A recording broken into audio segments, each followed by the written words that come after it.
ये कहानी है मदनपुर गांव की, जहाँ की मिट्टी कभी सोना उगलती थी। लेकिन वक्त का पहिया ऐसा घूमा कि आसमान से बारिश रूठ गई और जमीन पत्थर बन गई। गांव के लोग दाने दाने को मोहताज हो गए। अब मदनपुर के मजदूरों के पास अपनी भूख मिटाने का सिर्फ एक ही रास्ता बचा था, पड़ोस के अमीर गांव सूरजपुर जाकर हाड़ तोड़ मजदूरी करना। लेकिन वहां भी उन्हें मिलता था तो बस अपमान और सूखी रोटी। भाई मदन, कमर टूट गई इस कड़ी धूप में। सुबह से काम कर रहे हैं पर पेट की आग बुझने का नाम नहीं ले रही। किस्मत का खेल देखो भाई, अपने गांव में हम मालिक थे, यहाँ दूसरों के टुकड़ों पर पल रहे हैं। दोपहर होने वाली है, फिर वही सूखी रोटी और पानी जैसी दाल मिलेगी। सिर्फ पेट नहीं जल रहा मदन भाई, मेरा तो खून जल रहा है। हम दिन भर मेहनत इनके लिए करते हैं और ये हमें इंसान भी नहीं समझते। क्या हम मदनपुर वालों की किस्मत में कभी अच्छा खाना नहीं लिखा? भोलू, जो खुद एक साधारण मजदूर था, उसकी आंखों में सिर्फ थकान नहीं बल्कि एक चिंगारी थी। वो इस बेबसी को बदलना चाहता था। शाम को काम खत्म होने के बाद भोलू घर लौट रहा था। उसके दिमाग में मजदूरों की वही बातें गूंज रही थी। रात के समय भोलू अपनी खटिया पर लेटा हुआ था।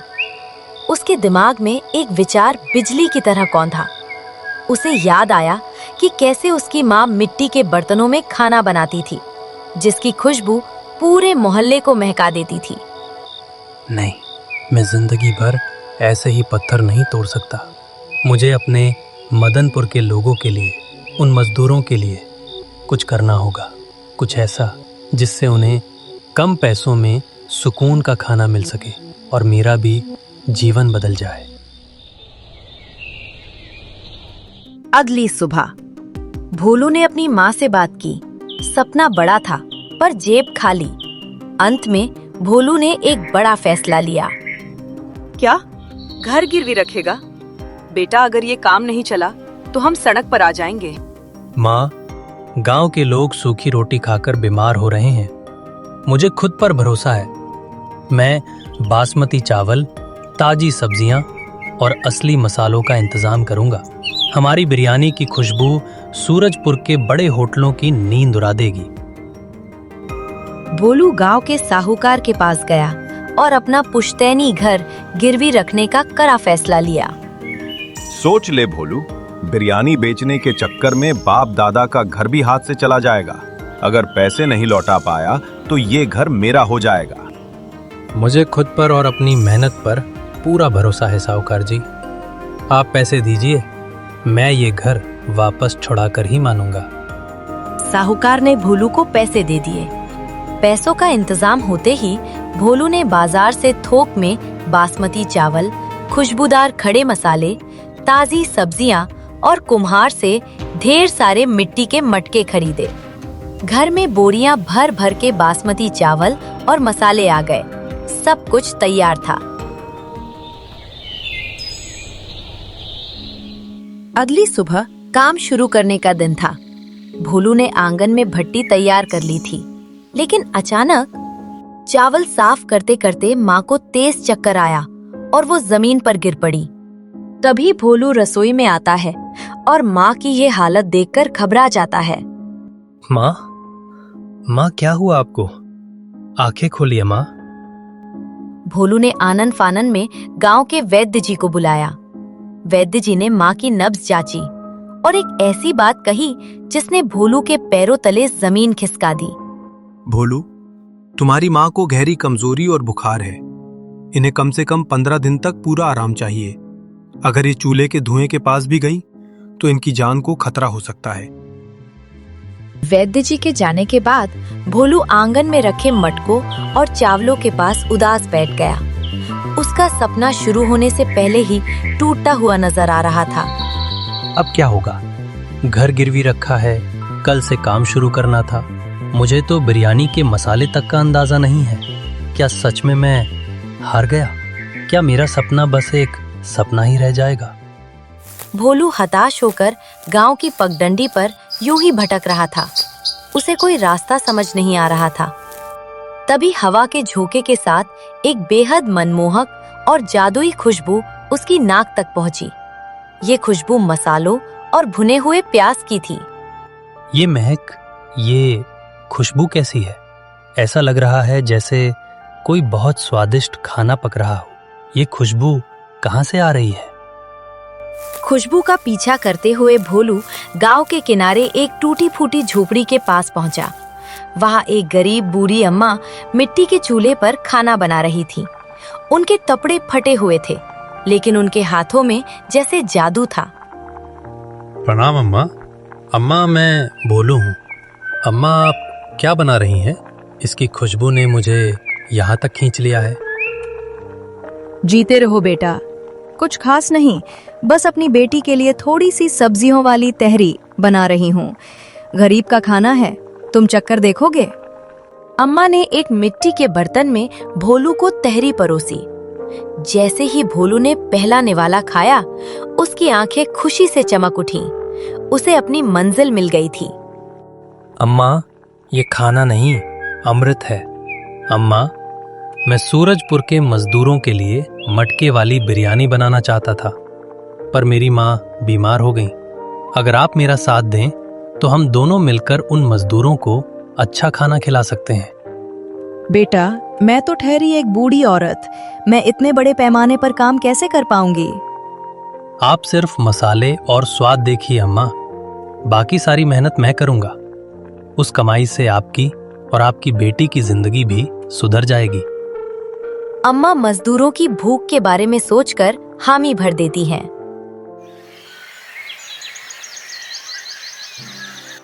अगली सुबह अम्मा और उनकी बेटी भोलू के घर पहुंच गईं। आंगन में फिर से रौनक लौट आई थी। भोलू ने बासमती चावल धोए और अम्मा ने सिलबट्टे पर ताजे मसाले पीसे। मिट्टी के चूल्हे पर धीमी आंच पर मटके चढ़ाए गए। भोलू भाई, ये देखिए, जब हम मट्टी का मुंह इस आटे से बंद करेंगे तो इसे दम कहते हैं। सारी खुशबू अंदर ही कैद हो जाएगी। वाह, जब ये मटका बाजार में खुलेगा तो लोग दीवाने हो जाएंगे। हाँ बेटा भोलू, बस तू आंच बराबर रखना। बिरयानी का असली स्वाद मसालों के धीमी आंच पर पकने में ही होता है। कुछ ही देर में पूरा घर बिरयानी और केवड़े की महक से भर गया। अगली सुबह भोलू ने एक थैला किराए पर लिया और उस पर गर्मा गर्म बिरयानी के मटके सजा लिए और सूरजपुर के बाजार की ओर चल पड़ा। उसके दिल की धड़कनें तेज थीं। क्या लोग एक मजदूर के हाथ की बिरयानी खाएंगे? जय हो छठी मैया, आज लाज रख लेना। जैसे ही मजदूरों की छुट्टी हुई, भोलू ने पहले मटके की आटे वाली सील दम खोली। सील खुलते ही भाप की ऐसी खुशबू फैली कि पूरे बाजार का ध्यान भोलू के ठेले की तरफ खिंच गया। अरे बाप रे, क्या खुशबू है भाई। पेट तो पहले ही खाली था, ये महक सूंघकर तो भूख दुगनी हो गई। कितने की है एक प्लेट? प्लेट नहीं काका, ये पूरा मटका सिर्फ आपके लिए है। कीमत बस उतनी ही जितनी आप खुशी से दे सकें। मजदूरों ने एक मटका खरीदा और हिचकिचाते हुए पहला निवाला लिया और लेते ही उनकी आंखों में चमक आ गई। अरे वाह, ऐसा स्वाद तो हमने आज तक कभी नहीं चखा। ये तो किसी बड़े शहर के बावर्ची से भी अच्छा है। मजदूर की बात सुनते ही बाकी लोगों की जिज्ञासा और बढ़ गई। देखते ही देखते भोलू के ठेले के सामने भीड़ लगने लगी। जो भी उस खुशबू को सूंघता खुद को रोक नहीं पाता। कुछ ही देर में वहां लोगों की कतार लग गई। भोलू की कामयाबी सूरजपुर के बड़े होटल मालिकों की आंखों में खटकने लगी। होटल का मालिक खन्ना, जो मजदूरों को सड़ी गली रोटियां बेचता था, आग बबूला हो उठा।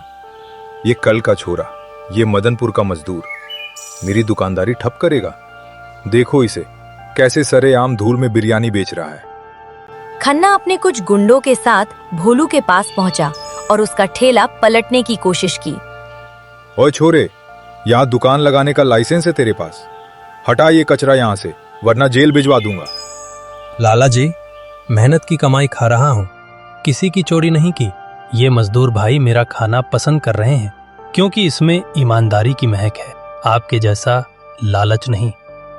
होटल मालिकों ने भोलू को डराने की बहुत कोशिश की, लेकिन सूरजपुर के मजदूर भोलू के साथ खड़े हो गए।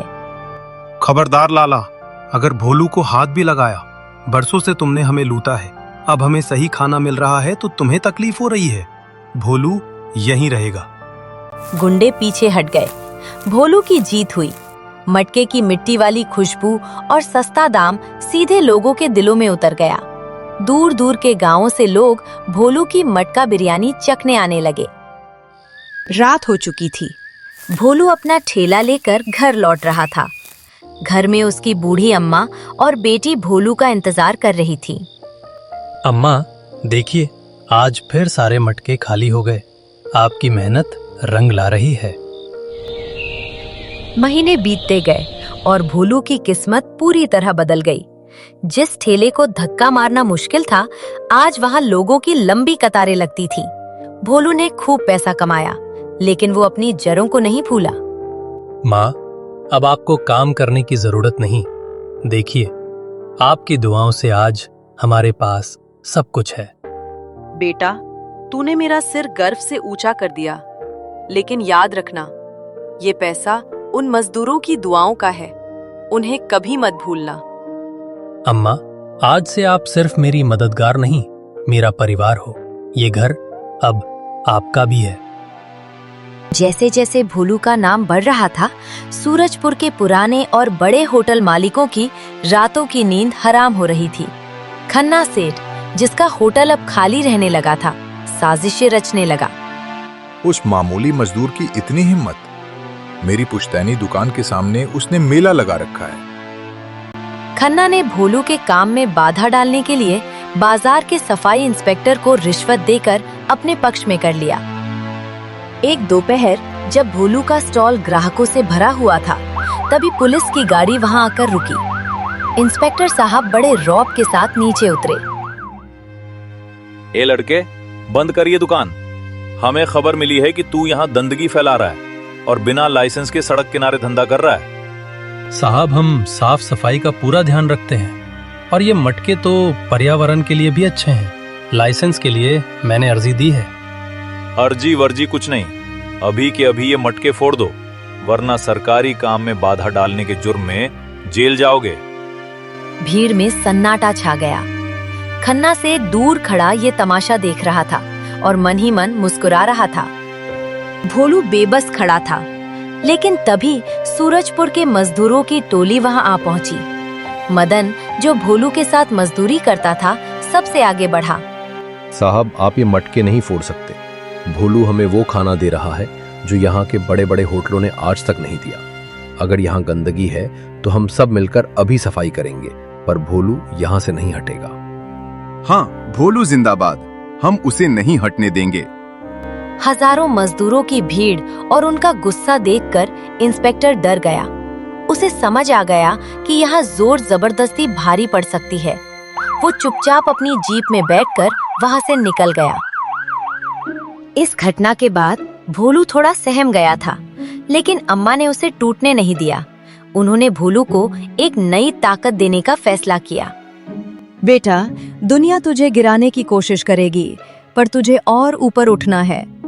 आज मैं तुझे वो गुप्त मसाला बताऊंगी जो मेरी दादी ने मुझे सिखाया था। इसे मिट्टी का अमृत कहते हैं। अमृत? पर अम्मा, हमारी बिरयानी तो पहले से ही लाजवाब है। अब ये और भी खास होगी। इसकी महक सूरजपुर की सीमा पार कर शहर तक जाएगी। देख, ये सूखी जड़ी बूटियां और ये खास विधि। अम्मा और भोलू ने मिलकर पूरी रात काम किया।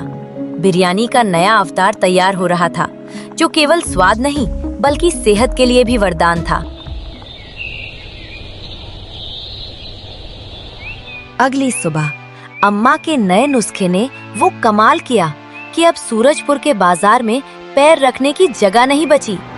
यहाँ तक कि शहर के अमीर लोग अपनी बड़ी गाड़ियों में बैठकर मटका बिरयानी खाने आने लगे। अरे वाह, शहर के 5 स्टार होटल में भी ऐसी बासमती की महक और ऐसा दम नहीं मिलता। भोलू भाई, तुमने तो कमाल कर दिया। साहब, ये सब मिट्टी का आशीर्वाद और अम्मा का हुनर है। भोलू की सफलता अब एक ब्रांड बन चुकी थी। जो लोग कल उसे मजदूर कहकर दुत्कारते थे, आज उसके साथ फोटो खिंचवाने के लिए कतार में खड़े थे। लेकिन भोलू घमंडी नहीं हुआ। भोलू की नजरें अभी भी उन गरीब मजदूरों पर थीं, जिनके साथ उसने कभी धूल में रोटी खाई थी। कुछ महीने बाद भोलू के पास अब धन की कोई कमी नहीं थी। उसने सबसे पहले अपनी माँ के लिए शहर से सबसे अच्छे डॉक्टरों को बुलाया। भोलू जी, आपकी माँ अब पूरी तरह स्वस्थ हैं और सच कहूं तो आपकी सफलता की खुशी ने उनके लिए किसी भी दवा से ज्यादा काम किया है। बेटा, तूने मेरा इलाज ही नहीं करवाया, बल्कि मदनपुर की उस बंजर जमीन का सीना चीरकर खुशियां निकाल ली। मुझे तुझ पर गर्व है। भोलू ने माँ के चरणों में अपना सिर झुका दिया। उसे अपनी मेहनत का सबसे बड़ा फल मिल चुका था। वो दिन आ गया जिसका भोलू को बरसों से इंतजार था। वो साहूकार के पास पहुंचा, जिसने उसका पुरखों का घर गिरवी रखा था।